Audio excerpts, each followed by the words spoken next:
What is going on, everybody? We are back once again with another edition of Wrestling Republic's daily broadcast. It is February 22nd, Thursday, February 22nd.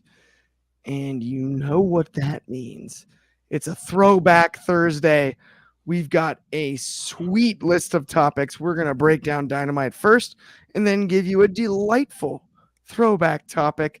I can't wait to get into it. And I've got the usual Thursday crew, first and foremost, out in Philadelphia. Our head of opinions, Anthony Ricciardi. How are you on this Thursday, my friend? I'm doing all right. As always, I'm looking forward to covering Dynamite and our throwback topic. So it should be fun. 100%. Can't wait to get into it. Also, fresh off of his wedding, I said I wouldn't congratulate him again, but I changed my mind. Congrats, Shad and Victoria Monster. Shout out. It's Shad from the DMV on a Thursday, the Tuesday Night Delight himself. How are you? What's going on, bro? I appreciate every time you say congratulations. So, don't act or feel like it's not being appreciated. But I'm good, man. Y'all haven't seen me a lot this week, and I know the fans have been missing me. I apologize to you guys. But we getting right back in the course of things. Y'all see me more often. And y'all gonna see me today, man. I wasn't here last week. Salute to my Tuesday night brother, Driz, on filling in for me. Hopefully y'all didn't like him more than me, but it's all good. Just around. Monster shout out, Driz. And also, to your point, sometimes the guys just got to get married. And so I completely understand the absence, right? Like it's, I had a number of absences in high school and not all of them were excused. But I would say in this scenario, excused absence without question myself. Let's talk about Dynamite, though. Let's talk about last night's Dynamite. Let's talk about Swerve Strickland, who I think is still the hottest thing going in AEW right this second. Mm-hmm. He just is. That's kind of the nature of the beast. That's what we're looking at right this second. And I'm still blown away by it. Teaming with the world champion himself, Samoa Joe, as well as Hall of Famer Rob Van Dam, taking on Hangman Page. I'm sorry, teaming with Brian Cage on the other side. Woof. That was really bad. Teaming with Brian Cage. On the other side, we have Hall of Famer Rob Van Dam teaming with Hangman Page and Hook. Of course, the match gets going. It's a fun one. It's interesting. We have the Hangman injury angle. This is a funky one. Samoa Joe gets the win. Coquina clutch, choking out RVD for the victory. But a lot to be talked about coming out of this match, given Hangman's injury. Anthony, I got to ask you about it. Your thoughts on last night's match, the angle, the world title picture headed to Revolution. We're not that far away. Yeah, I gotta be honest. I don't think this was, at least for me, one of the stronger main events. I mean, it had the people in it, but it just didn't hit me the way some other main events have hit us in the past couple of weeks. Going into it, the focus is obviously Swerve, Joe, and Hangman. Everyone else is just kind of filler at this point. So for me, I enjoyed it, but not as much as I felt like I should. Looking at it on paper, Hangman personally, I don't know if I've said this on air, but I felt that really for Revolution, I know they did the 3-way, but for me, honestly, I'm way more interested in Swerve versus Joe. Hangman, I'm not really much interested because of the character right now, and I've said this last week. I don't like the crybaby Hangman version, where it's like, oh, Swerve, you can't beat me. He beat you twice. So I am having a hard time connecting with that character. Whether or not, the situation with his ankle, whether or not that's going to prevent him from wrestling in the match, we'll have to see. I don't know what they're going to do with it. I mean, if he can't, then fine, you do Swerve versus Joe. I think that's just as compelling, if not more, at least from my end. Absolutely. I hear you. And I don't mind a singles match. I think this is one of those scenarios where maybe it's possible if Hangman can return, maybe he returns mid-match or something to throw a wrench in the entire plan. Not entirely sure that that's the case, but Hangman and Swerve is absolutely intriguing, I will still say. No matter what, even with the crybaby character, and I gotta ask you, Shad, your thoughts on the entire match last night, as well as Mhm. the Hangman stuff and Swerve's role in this entire equation. Well, let's start with the match itself. It definitely came off a little random, adding the pieces of Rob Van Dam, Hook. I mean, Hook maybe not as random, and then Brian Cage being affiliated with Swerve. It was one that was kind of just like kind of came out of nowhere. This is kind of a shuffle of names main event, and it kind of showed to be that, man. It was definitely not the best main event in ring wise. It was a little clunky at times. Rob Van Dam looked solid, but Rob Van Dam is up there in age, and yeah, the main talking point is just the Hangman situation in my mind. I don't think anything in the match itself, besides the injury, really progressed anything storyline wise. To y'all's point, I'm I'm fascinated by the Hangman character personally. I think it's a different wrinkle to what he's done normally. It's bringing in a more of a heel vibe to him, and it's starting to embrace the loved character that Swerve is. Right. Um, the fans undeniably like Swerve. He's one of the most over superstars on AEW. He is probably the guy on AEW now. So it makes sense for Hangman to play more of the heel role to it. You know, the crowd might not feel him as much with it, but the storyline between these guys is just the marriage of it is so captivating. They find ways to make it more interesting, like just the pure hatred. And like I said a few weeks ago, I like the idea of Hangman just becoming deranged and crazy off of the aspect of he can't beat this guy, and it's making him kind of like, you know, go out of the ordinary where any little bit of comeuppance for him is a moral victory to him, but it's not the true victory. So that that's that about Swerve. In regards to the injury, you know, if he is truthfully hurt, to me it's unfortunate because I'm interested in the triple threat match between these three guys. I feel like they've done a good job telling the story on all three superstars within the build, and I don't know if Joe is ready to lose this title just yet. I know that Swerve is going to be the next champion. I feel like that's a set in stone situation, but I still feel like there's a little bit more meat on the bone for Samoa Joe to be champion. I feel like you can have him lose that belt maybe early spring, early summer, you know, late spring, early summer, and build to it and keep building the momentum of Swerve. I don't think that momentum is going to stop. I had an idea, so if Hangman is, you know, not really hurt, then yeah, I think he's gonna probably fight with an leg injury, not be 100%, and be the fall guy. He'll probably lose the, you know, Samoa Joe and take the pin, which is fine. You continue the story that is Swerve and Samoa Joe, and you could build off of that. If we are in a situation where Adam Hangman Page is truthfully hurt, I feel like you may and you want Samoa Joe to still be champion. I think you need to fill that void of the last spot. And I think that third person could be someone I'm very critical about, but I feel like he could be good in this element. And that's Hook. Hook Ooh. Hook also has the story with Samoa Joe. Hook wants to, you know, have his opportunity and make a comeuppance. And I feel like he could be a good fall guy and being able to take the pin. I feel like it could be a situation that can add Hook with more of an edge. Maybe Hook kind of goes a little bit more heel after that and gets the one off with Swerve. And, you know, I feel like we need to put Hook in more premier situations if you truthfully want him to be more of a premier player rather than just a side character. So if he's truly hurt, like I said, if this is not um you know kayfabe and it being something off of a story, you know that's unfortunate. I hope he heals up. He's a talented guy, but we can fill that void if you want Joe to still be champ by putting in Hook. If he's not hurt, then he'll probably just be the fall guy and nothing changes. Either or, I hear you on Hook. Bobby Petito actually asked, who does Hook wrestle next?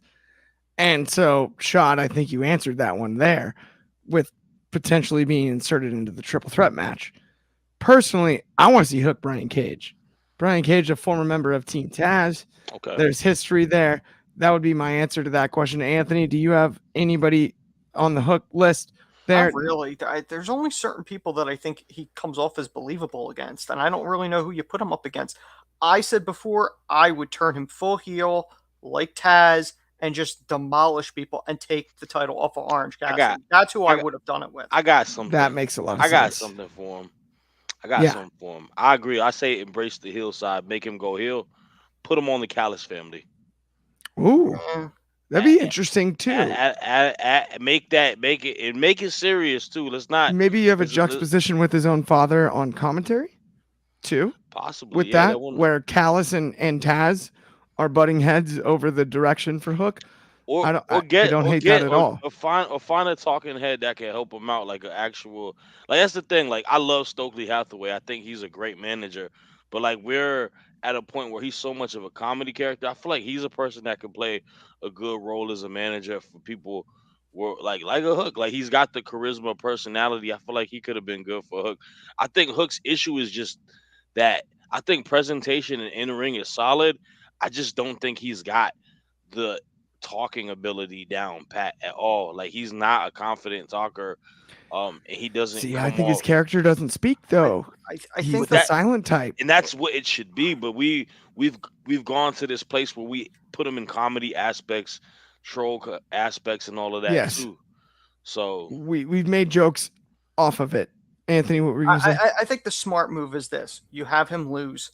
Taz confronts him in the back and goes, "What's wrong with you? Where's the killer that I raised?" And then have Taz be the mouthpiece if you want, and have Hook just demolish people. I think that's the smart play here because I don't think this babyface character has much life. Personally, I don't mind it. I hear you. I will say I am still the number one Hookamaniac. I'm a huge Hook fan. I love Hook. I love the judo moveset. I think it's awesome.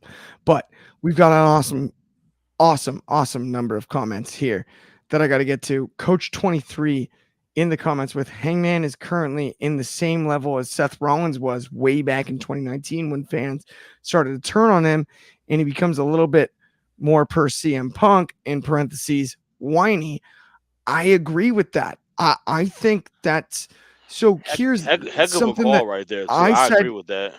I totally agree with it because here's something I said yesterday on the show was Hangman Page operates at its finest as the anxious millennial cowboy because it's relatable, right?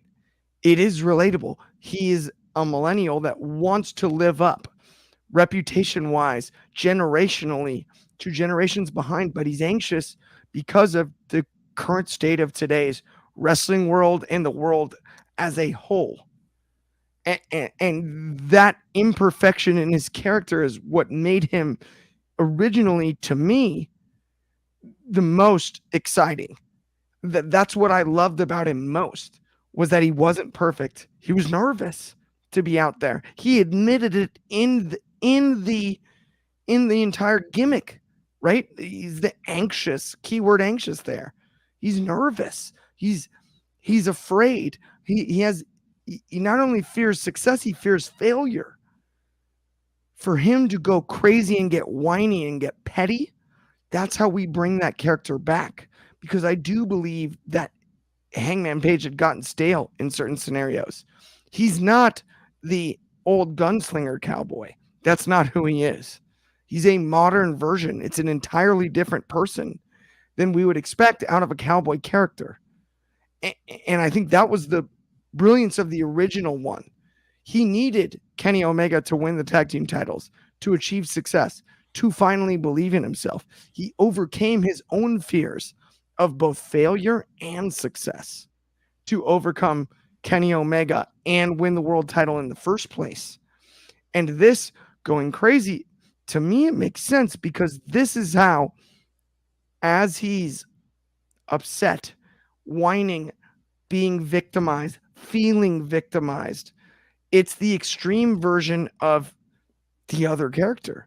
It, it's the only way to turn him heel from a psychological perspective. And to me, I'm excited to see what he can do with this character. Now, David Modge also in the comments had one that I cannot show because of the cursing, but I'm going to bleep it because it's a good enough comment. David, I'm going to read it. It's, I like Hangman too. He's a bad A, babyface who's PO'd.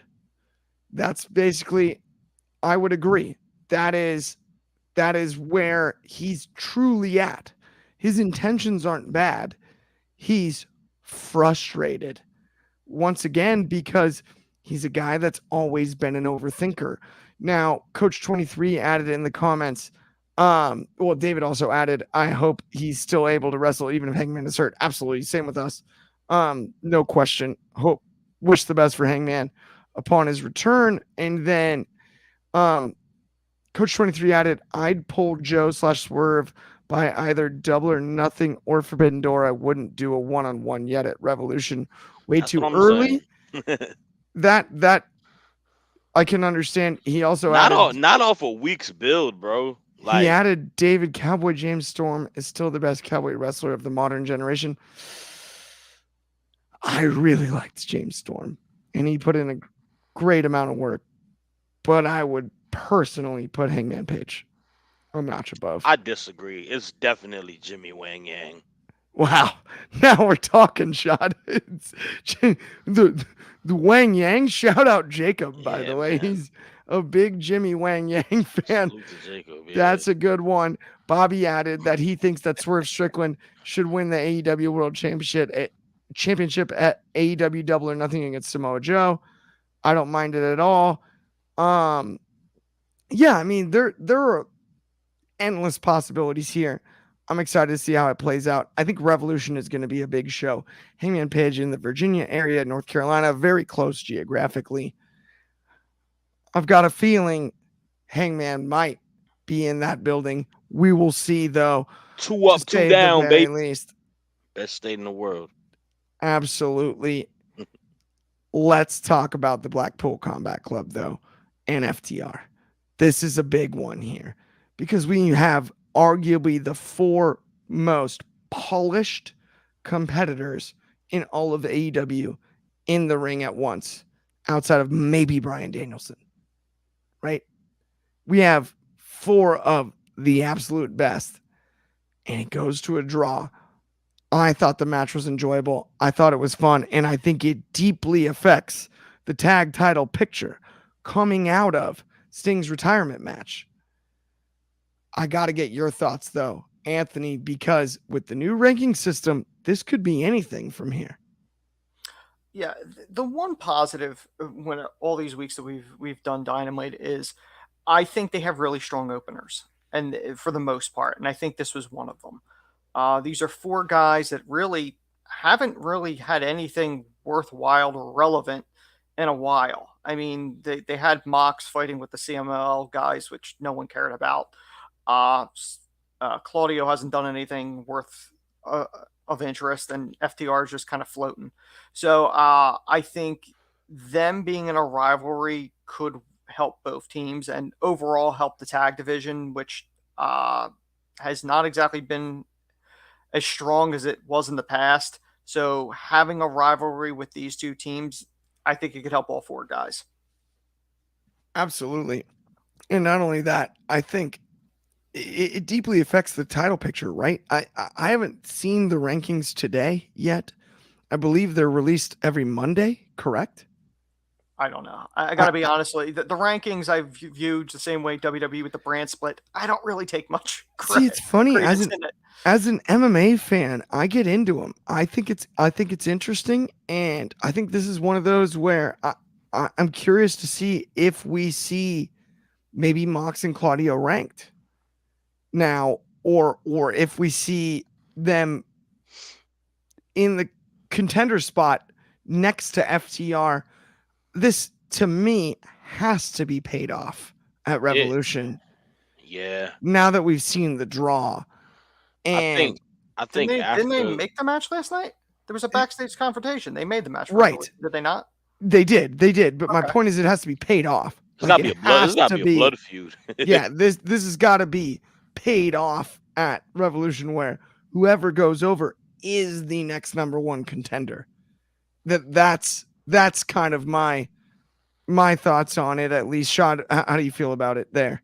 No, I mean I don't disagree with that. I feel that AEW needs to get more uh put some more emphasis on their tag division. It's been very lackluster the last 6 months. So, we'll see what happens at Revolution.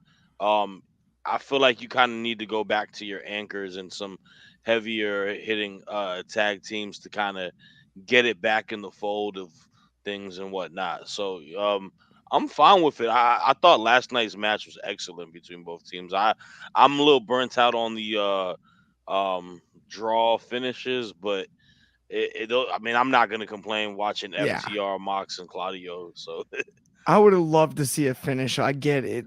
The big rig was right there. It felt like mhm. we were going to get that as the finish, and then ding, ding, ding, the bell rings. I think the problem is AEW has this one problem where they'll do an angle, whether it's making people go through gauntlets or the time limit draw. They get something that works and they keep doing it over and over. And I think because we just had this with Hangman and Swerve, it's Mhm. like again you're doing this. Like it's too soon. Like Yeah, it's a when good finish, but too soon since you just did it. 100%. We've got also Jason in the comments. Shout out, Jason. Thank you so much for tuning in. As happy always, Thursday, what's dog. up, guys? Been a busy day. Happy Thursday. Thank you, as always. You were the man yesterday on yesterday's show. And while we are on that 1 second here, I got to do a little, little promo here for everybody. Next Level. If you haven't checked it out already yet, Wrestling Republic, we've partnered with them. Go to NXConnect.me/Wrestling Republic. Check out all of our content across all platforms. One place, one stop shop, just like us, not like the dirt sheets. Check us out. Check out Next Level. It's awesome. If you didn't see the show yesterday with me, Clark Taylor, Ben Allison, Matt Roos, Jason Hatfield, it was off the charts. Check it out. Check out the platform. You're going to love it. On behalf of Wrestling Public, you're definitely going to love it. And stay locked in because we got more show for you guys. That's the best part about this. We got more show for everyone. Let's Next talk level. about the two women's matches.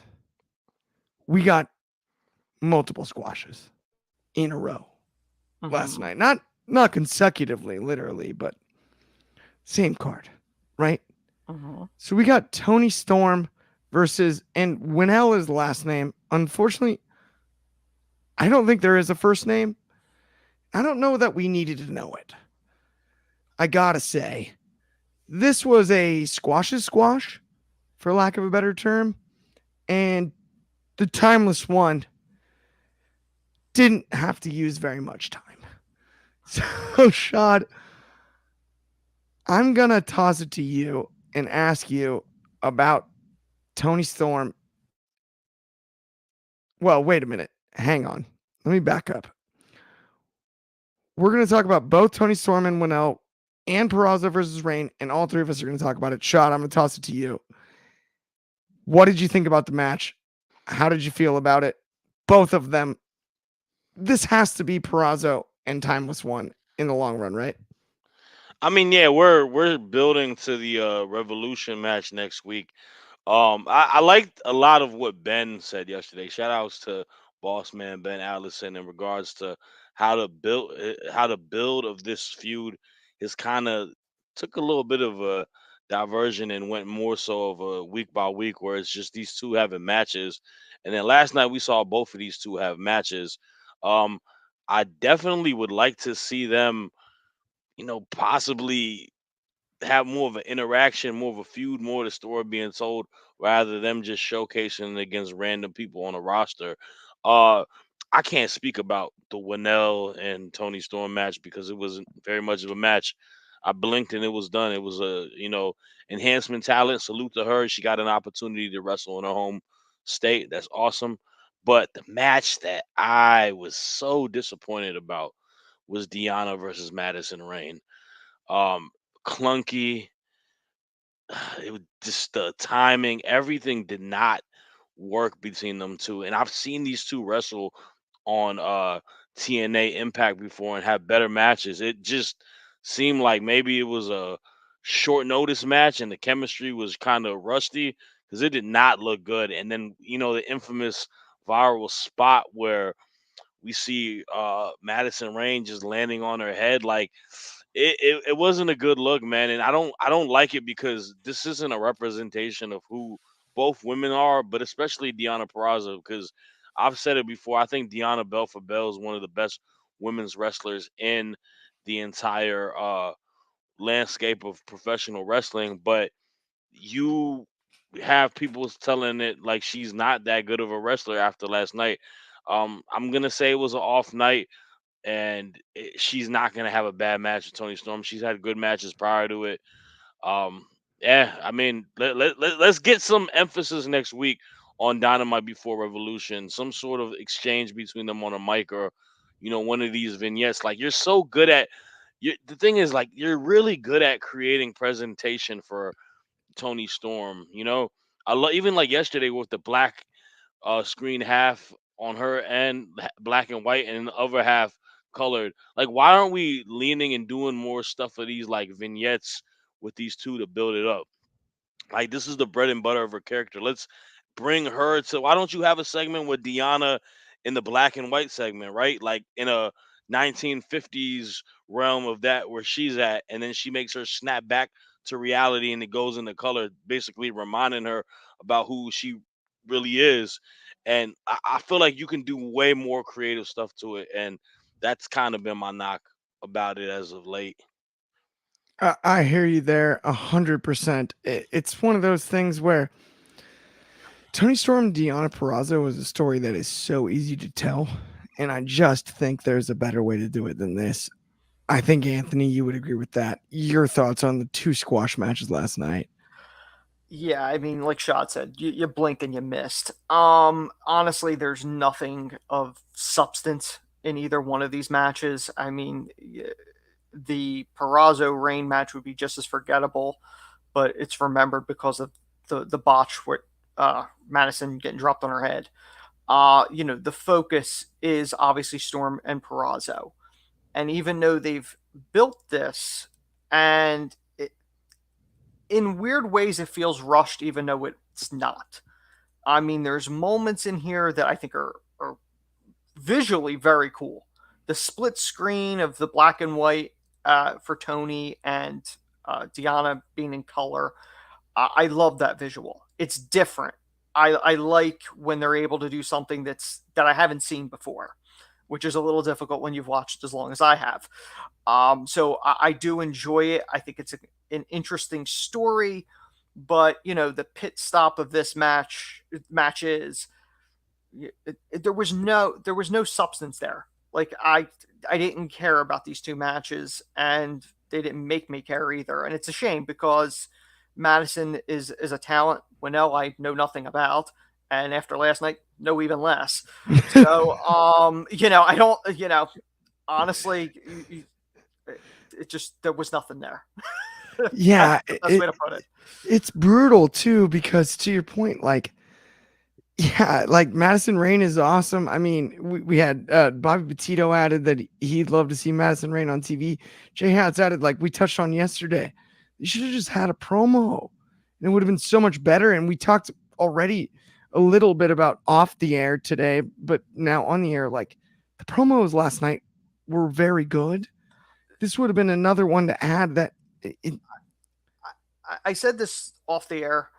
Personally, I think the promos last night were significantly better than all the matches except the FTR Combat Club match. Right.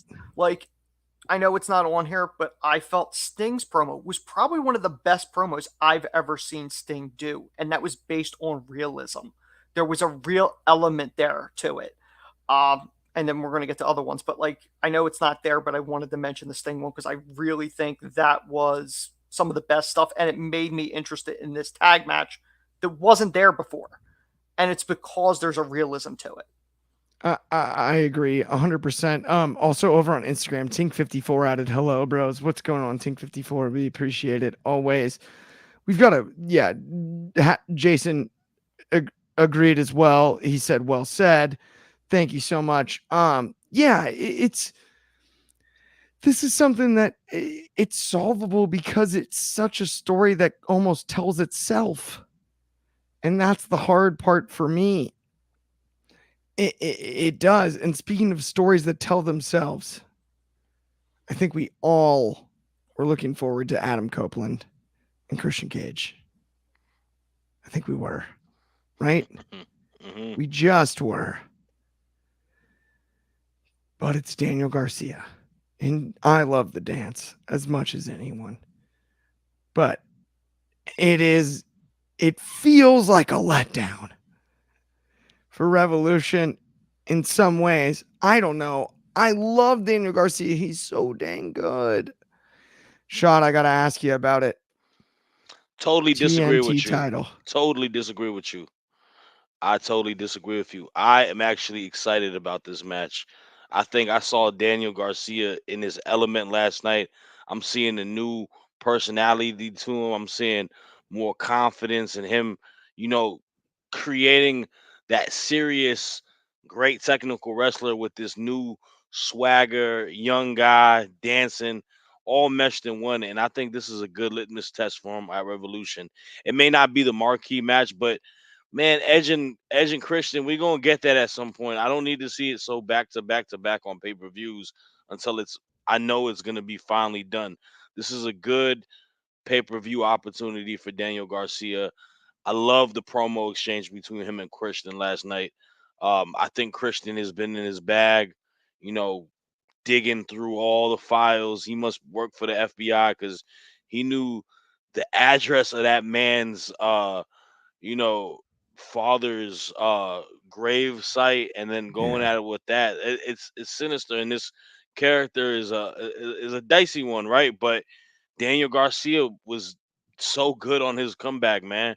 Telling him, "I'm gonna send you like that." That's some battle rap stuff, bro. Like He that's an had him. awesome rebuttal, and I thought that was the most confident I've seen Daniel Garcia on a promo exchange yesterday. So it has me excited, man. I want to see Daniel Garcia become a mid card champion this year. I see a lot of potential in him. I think bell for bell, he is one of the top guys on AEW, and I think he has a sense of charisma that is a little underappreciated to a lot of fans. Where a lot of people give him the notion, oh, he's boring, and now he's goofy. Nah, man, that kid got some spunk and swagger to him. I think he could be uh, a staple for AEW for years to come if continue built right. And I see the potential in that. So I think it's gonna be. He probably will lose that match, but and we'll probably get the extended build next week at Revolution for Edge and Christian. But I'm excited for him to get the opportunity, man. So I'm here for it. I have to admit, I'm a huge Daniel Garcia fan myself. I just kind of want to get the Edge Christian thing out of the way, the Copeland Christian thing out of the way. That's why I said what I said before. But I do agree with you on Daniel Garcia needs to be pushed to the moon. He got criticism for being whatever, boring and not a sports entertainer or whatever you'd like to say for so many years. First time I ever saw Daniel Garcia wrestle was live in person. That is at Rampage the week of 2021 All Out. He main evented Rampage against Darby Allin, and it was excellent. And he was still teaming with, Matt Menard and Cool Hand Ange at the time. But I knew from then the guy can go. There's no doubt about it. He's also not related to The Rock. That's a funny one. Boop, boop, boop, The- boop, boop. Buffalo that is kid, baby. that two different Garcias. That's Danny Garcia, The Rock's ex-wife, that he's talking about there. Um, it is Thursday though, as everyone knows. Throwback Thursday. And we've got one of my favorite topics in a long time, and it's so timely. If you watch WWE, you know The Rock's back. This time, we're talking about The Rock and Hogan. Not just any Hogan, Hollywood Hogan. Hollywood Hogan. The Rock returns to challenge Hollywood Hogan, the heel at the time, The Rock, the babyface at this time that we're discussing. Man, I mean, he who should not be named said he was going to inject a poison into the company. The next thing you know, we got the hero, The Rock. Things may have flipped, though, a few weeks later at the actual show. Anthony, I got to ask you, our resident historian, our head of opinions, break it down for me as usual on this Thursday. This is a situation where we're a year away from WCW, a year past WCW closing down. Hogan was under one of those Time Warner contracts, so he essentially was getting paid out for doing nothing. When that finally expired, him, Hall, and Nash were making a shocking return to the company, which they returned at No Way Out, February. It was a build up to Icon versus Icon, a dream match, a literal dream match, not just one that's like on paper, like, it's a dream match. No, this was a dream match. This was a match that no one thought would happen. You know, there are photos of a young Dwayne Johnson with Hulk Hogan during the height of the 80s. And now he's facing Hogan. This is a match that took place in Toronto, which is the previous Mania, WrestleMania 6. Hogan lost the title to Ultimate Warrior. And it's the first and only WrestleMania match for the Hollywood Hogan character. For all the years it was main evented by him as Hulk Hogan, where he got his rise in this industry. So the funny part was, obviously, it was supposed to be babyface Rock against the heel Hollywood Hogan. Like happens a lot of times, especially with WWE when they go to Canada, the crowd just does what they want. Jerry Lawler famously goes, "It's Bizarro World up there." So the crowd started cheering for Rock. Cheering for Hogan instead of Rock. And just like they had to do this year with WrestleMania, they had a pivot. So they pivoted in the match. And, ultimately, the crowd got what it wanted, the nostalgia Hogan spots. And Rock came out on top. And, of course, at the end, Hall and Nash come down to go, "Hey, what are you doing shaking his hand?" We're the bad guys, essentially, and they turned on Hogan, and Rock would come down to help them, and that was all audible. That was not, I don't believe, and correct me if I'm wrong, if either one of you guys know differently than mine, I don't think that was the intention to originally turn Hogan face. It was one of those situations where they went by the crowd and went, well, let's start printing some red and yellow stuff and making some more money like it's 1985 all over again. And I think that's what happened there. But it's one of the most iconic WrestleMania matches of all time. It's pure nostalgia. And, when you talk WrestleMania, nostalgia just sells. I totally agree. And this one was executed perfectly. We have outstanding comments here, too. I'm going to get to before I toss this to you, Shad. We've got one here from Coach 23, which is the Chicago promo between Rock and Hogan, the initial one with the rock bottom. Yes, it was electric. I'm a Chicago kid myself. Never forget it. It was outstanding. You can't quantify how great it was. And then the match over-delivered, which to me is the most mind-numbing part about the whole thing. Jason added over on Twitch. He loved how it turned on the snap of a finger. It totally did in Toronto. Like, it was... iconic. Bobby added, what year was this match? 2002, Bobby. I was Many like, in the comments oh my here gosh. adding that one. WrestleMania 18, dude, that is a It was card. 18. And it wasn't Interestingly even the main enough, event, right? it No, it is was the not. co-main event. That's what I was getting to, Shad. Yeah, it was the co-main event. The main event is actually the first time the undisputed title, Mhm. 2 titles, was defended ever at Mania by Chris Jericho against Jericho Triple and Triple H. Triple H. It's kind of a funky one. I'm not 100% sure on this, speaking of fact checks, but off the top of my head, I actually believe it is the only match that Triple H main evented WrestleMania and went in as the babyface. Mm-hmm.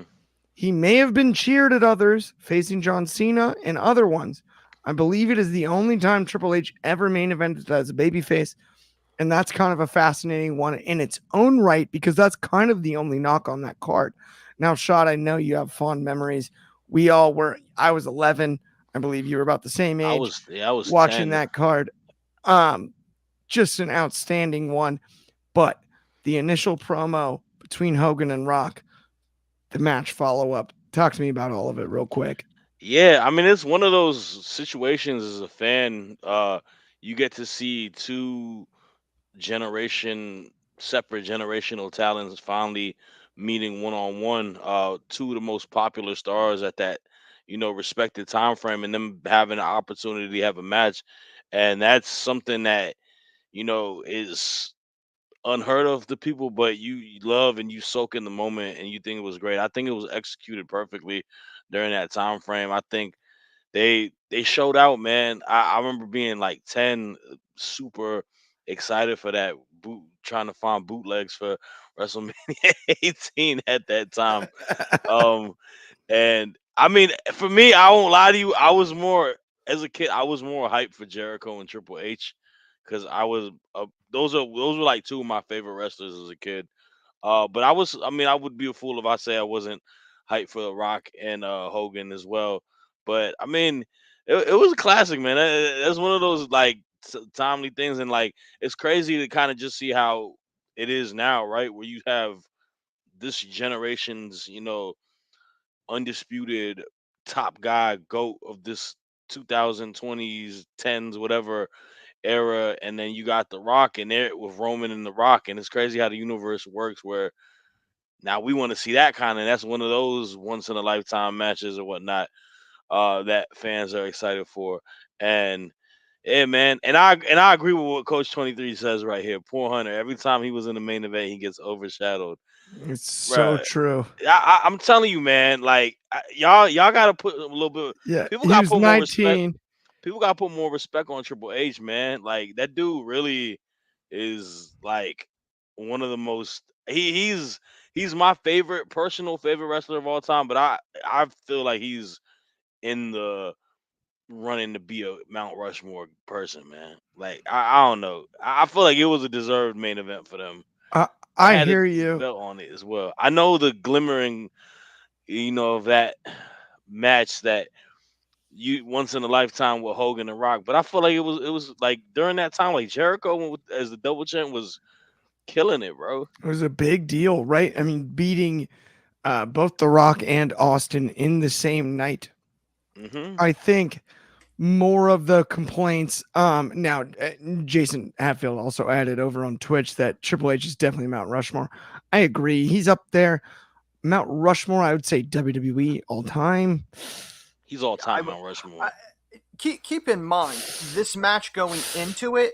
This was the one where he came back from the torn quad that he won the Rumble to Hmm. get into that match. So there was a lot of momentum for him to get in there, but he unfortunately the luck of the draw. Rock and Hogan, you're not topping that I, from a marquee standpoint.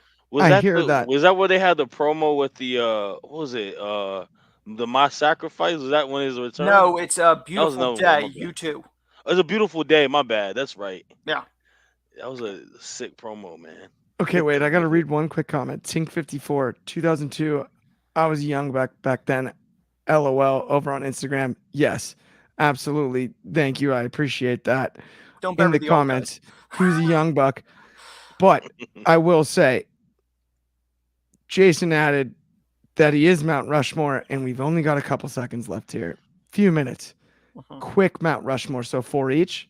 Are we gonna do it? Are we limiting it to just WWE? Is that the question? Period. Yeah. Let's go WWE alone. Okay. I'm gonna go Shawn, Austin, Rock, and not Triple H. Not Triple H. I'm sorry. I hate to do this. I'm gonna go Randy Orton. Wow. I will go Undertaker, Shawn Michaels, Ooh, Triple H. I'll take Taker instead of Orton. I'm sorry. Go ahead. Finish. Triple H, and a guy that a lot of people are not a fan of this week, John Cena.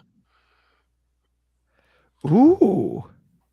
The question is, what criteria are we using? Just go for it. We're having fun. And honestly, it's probably the same as yours, Clark. Now that you've changed it, Taker obviously that he's the foundation of that company. Shawn is the GOAT. There's never been anybody bigger or better in that ring, and Rock is the biggest name of all time, and so is Austin. So if you're just going by that, that's where I would go those four. But it depends on the criteria. So if we have to add a fifth, I would go personally Orton, but a lot of people might go Angle. Anybody got a fifth? Either of you two? I would go probably Angle or Cena at this point. You know what? Substitute. This is just Rushmore. This isn't my personal favorite top five of four of all time. No, it's just Rushmore. I'll substitute. You know what? I will substitute Triple H with Stone Cold, and I have Triple H as my honorable mention. I'll put Austin, I'll put Michaels, I'll put Taker, and I'll put I might have to put The Rock there too. Actually, Rock and Cena are neck and neck for me. I feel like it's a tough one. So Triple H is your honorary Oos, is what you're saying? He's my honorary Oos. There you go. My personal favorite Mount Rushmore is Hunter, HBK, Kurt Angle, and the fourth one is tough, man. Oh, Team 54's got maybe Seth. Well, you know what? While we're hot, do we just extend this thing to 60 minutes? Because I already went over. Hey, man, let's make it a couple minutes, man. What are we Let's talk Mount Rushmores. This is fun. Okay. Why would we stop now? Okay, Anthony, then let's get into yours. Okay. All right. If we're just talking biggest stars, regardless of in-ring talent, just stars, I go Rock. There's never been anybody bigger. Hogan, Cena, and Austin would be my four. If we're just going by names. Okay, and so that's a good, because it's funny. So Tink 54 added over on Instagram, Triple H, Savage, Taker, Stone Cold, and Shawn is where he went. I've got Shawn. I've got Taker. I backdated Taker on my initial pick, but I've got Taker. This is an interesting one. If we needed to add an extra one, a sixth now on top of, we went 4 to 5, 5 to 6. Kurt Angle and Coach 23 just mentioned it in the comments. If I'm going wrestling wise, you want me to run wrestling? Yeah. I'm gonna get my two after you. Shawn, you got it. Shawn, obviously. Kurt Angle. Eddie Guerrero. Ooh. And probably AJ Styles would be my other one. Is that bell to bell? Yes. So let's have the bell to bell conversation as well now. Actually, let's go bell to bell now. This is where we go an hour and a half. Shad, how you add your two, but how do you feel? So off of lone, like just characters and popularity, to me, it's Taker, Austin, Rock, Cena. I think those are like the four figures that are the most popular wise, in my opinion. If I'm talking That's about only three though. Who's the fourth? I said Taker, Austin, Rock, Cena. Austin, Rock, Cena. Oh, Cena. I'm sorry, that is four. Yeah. Well, I couldn't see you Cena. You didn't see that one coming. But if we're talking belt of like pure just in-ring abilities, oh man, I can't name one of them. Wow. No. So I won't name him. Don't worry, my bad. No. I'm gonna go Kurt Angle. Well, I'm gonna go Shawn Michaels. He's definitely in a class of his own. Goat. Kurt Angle, number two. Number three, I'll put Daniel Bryan, and Yeah, I'll put Bret Hart. Yeah, Brett's a good one. Brett the Hitman. Yeah, the Yes, Hitman Hart. the Hitman. Okay, so if I'm going technical, I hate to do this, but I'm going Flair 1. Okay. That's an interesting Michaels- one to go Flair for technical. Michaels 2. Okay. Michaels 2. I'm going Hitman 3. And then at 4, I'm going Kurt. Okay. I'm going Angle 4. If we're going technical, let's talk. We've got 10 minutes now. Let's do While we're women's. having fun here Women's. and everyone's hanging out with us, this is like the post-show hangout on air, essentially. What guys. about Mount Rushmore for women's wrestling? Just all totality. Oh, let's talk about it then. Wait, ever or like current Ever. or Ever. That's tough. ooh, off the top of my head, I still think the greatest women's wrestler of all time is Trish Stratus because of what she did impact-wise on the industry as a whole. Mhm. And then after Trish, I'm going to go in order very quickly. Becky, Charlotte, Bailey. Okay. You want me to go? ahead, 5, Sasha Banks. I'm sorry. Sasha Banks is Okay. like 3. right. My list is messed up. Okay. I'll go Trish, Charlotte, Becky, Medusa. Ooh. Medusa's a great call too. We have awesome comments here too. We've got like wrong one. I just showed. Jason's got great ones here, but Lita, Medusa, Becky, Trish. That's a good one. Rob Van Dam. We've got Moolah, Trish, Mickey James, Sasha Banks from Coach 23. And then we've got China, Trish, Becky Lynch, and Charlotte. Shad, what do you got? I got number one. I think the greatest women's wrestler in totality in regards to character work, in ring, accomplishments, and all of that is Becky Lynch. She's my number one. Yeah. Number two is Charlotte Flair for the same aspects of being one of the best in ring women's wrestler of all time. All the belts, all of that. I got a number two. Number three, I'm gonna go with Trish, the pioneer. Someone who's kind of, when you think about women's wrestling in our age, you think of Trish Stratus as a child. Being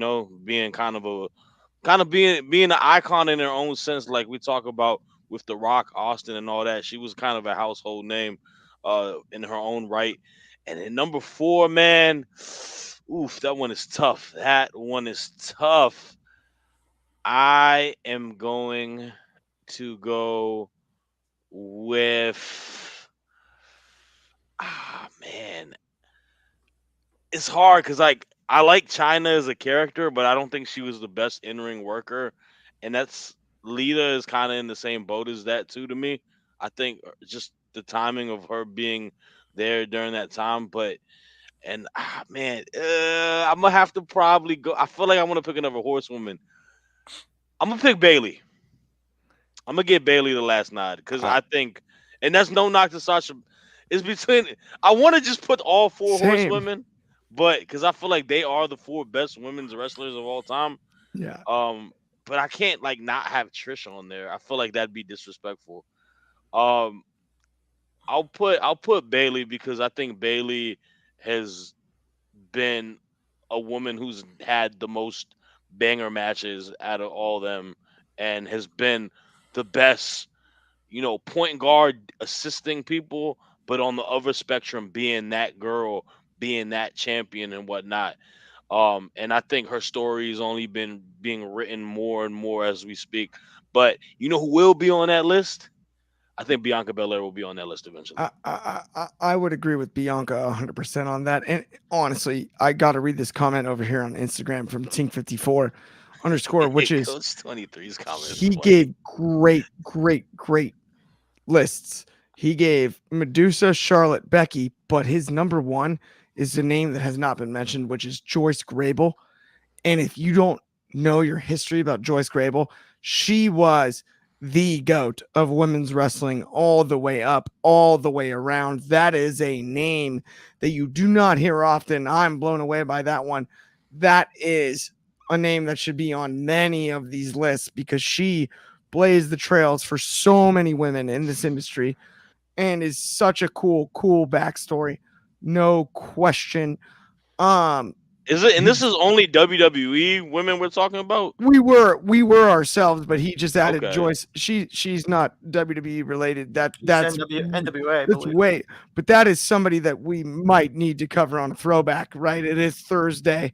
That is I feel like Asuka. If we're talking totality of women's wrestling, Asuka, all her work that she did in like Japan and all that too, and of course NXT, and obviously what she's doing in WWE is someone who Asuka. deserves some Unbelievable. credit. Even Bobby added some more names to the equation here. Gail Kim, Velvet Sky, Jazz, and Angelina Love. Oh man, I know I all love from Gail. one company, but I'm just saying Gail Kim is outstanding. I Now, Mount love Gail Rushmore, Kim, I think bro. it's a bit of a reach, but I'm not going to knock Bobby for that at all. Like, Gail Kim is No offense, absolutely Bobby. I don't know about. I don't know outstanding. about the what. That was the beautiful people, isn't it? Them two. That was what Hey, man, Angelina. we're all out here Velvet having Sky fun and, and spitballing. we It want- is what it respect is. it. we want to spitball tag teams. Now, tag Yeah. teams, if Let's- that's what let's- we're let's talking, end off with all-time male or female? I don't care. It's Okay, fine. I'm not- quickly, Oh, tag teams, period. Okay. Top three. Let's go top three. Not quite Mount No, Rushmore let's because do we're running four. out of time. Let's do 4. We can do 4 real Okay, quick. four. Go all right. quick. Dudleys, Road Warriors, Outlaws. Personally, that's a personal one, and I'll go the Hardys. Ooh. Okay. I like it. Let's go, Shad. What do you got? 4 tag will- teams. The Dudley Boys, the Hardys, the Usos, and then the last one I'm going to have to go with. Man, that's a tough one. I'm gonna probably have to go with the New Age Outlaws as well. I like that a lot. I'm going to go Road Warriors. Oh my goodness! You know what? Road Warriors. My bad. I don't know why Yeah. that didn't click in my head. I'm going Yeah. Road Warriors 1. I'm going 2 Dudleys. I'm going 3 Edge and Christian. Okay. And then at 4, and this may be a funky one, maybe it's just me, but I'm going to go with DX. I don't care what anyone says, it counts. Shawn and Triple H. Them two. Gotcha. Shawn and okay. Triple I'm H. thinking stable. As much as I'd like to take the Outlaws, who I love, Shawn and Triple H, I'm just going to go with as a tag team because I feel like as much as I've always loved tag team wrestling, those singles things, they count. And it is what it is. If I was going to name anybody else, it would be Harlem Heat. Harlem Heat is a Ooh, good the one. Harlem Someone Heat said the is- Acolytes APA on there too. Acolytes That's was interesting. added by David. I mean, the Steiners. You can go down the list of Heart Motor Foundation. City The Machine 90s, Guns. the Hard They're not in there, Foundation. but still. Oh yeah, Motor City Machine. Yeah, Motor City. I mean, heck, the why am I blanking on Dudley Boy Smith and or Davy Boy Smith and The Bulldogs. the Bulldogs. Thank you. Yeah, the British Davey Boy and Bulldog. Dynamite. Yes. Yeah, that Shoot, that man. one's easy. Up Hey, on Tika. FTR. Mhm. FTR, man. Well, as far as for current times, The Briscoes. The Briscoes. Briscoes. We you know what? can't go Matter without of fact, mentioning the Briscoes. That's my 4th one. I'm gonna put the Briscoes as I'll my put the 4th one. Briscoes over I the respect Outlaws, that. yes. Yeah. I love that. I absolutely respect that. And I love the Usos too. Team 54 added that over there. We've named so many good tag teams. Heck, nobody even named New Day, and New Day's delightful. Coach 23 There's- mentioned the Outsiders. Yeah. I don't know how The we forgot that, but Outsiders. yeah. you We know I literally love covered the them Outsiders. during You the know I NWO. love the Outsiders. This has been an outstanding conversation, but that does actually bring us to the end of the show. We've run out of time. Thank you everybody that stayed tuned in, continue to tune in, continues to tune in. If you haven't already liked and subscribed, please do so. We'll be back tomorrow, different time, very same place. noon Pacific. That's 3 on the East Coast. That's 2 Central. That's 8 o'clock in the UK. That's 9 a.m. Hawaii. And then more importantly than that, we'll also be live immediately following the Elimination Chamber. I'll be up early. I'm excited about it. And thank you so much. We'll talk to everyone soon.